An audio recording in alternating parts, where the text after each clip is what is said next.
Now, between now and March, I've got machinery to service. You know, I want this all working beautifully for when we start needing things again. And I want to change the oil on this little lawnmower. I pulled the dipstick out and there's a little bit of water in the oil. It's obviously it's not the radiator leaking or the head gasket gone, because it's not that sort of engine. You know, it's an air-cooled engine. But through the course of the last 5 years, you know, condensation forms. So I want to change the oil. And I've gone all round this little engine, which, you know, that's what it is. We all know about Briggs and Stratton engines. And there doesn't appear to be anywhere on the engine a drain plug. And I've read the owner's manual for the lawnmower, and what it says is how to top it up with oil, but there is absolutely no reference to how you drain the oil.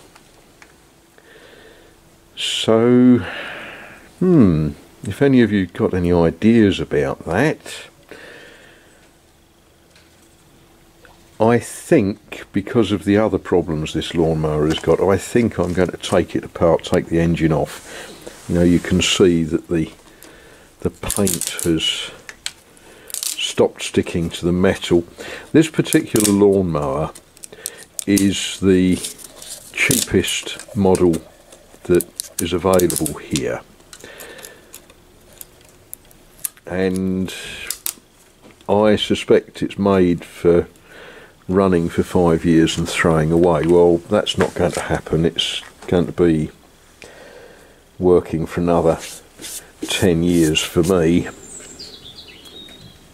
You know, we'll make that assumption that I'm going to be wanting a lawnmower for another 10 years.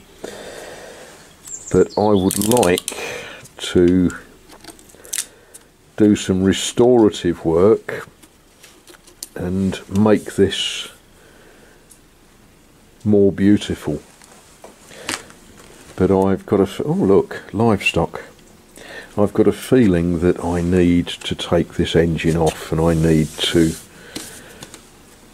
do things to it, and I don't know, that grey, is that really the right colour for a lawnmower, or should we paint it a much nicer, jolly sort of colour?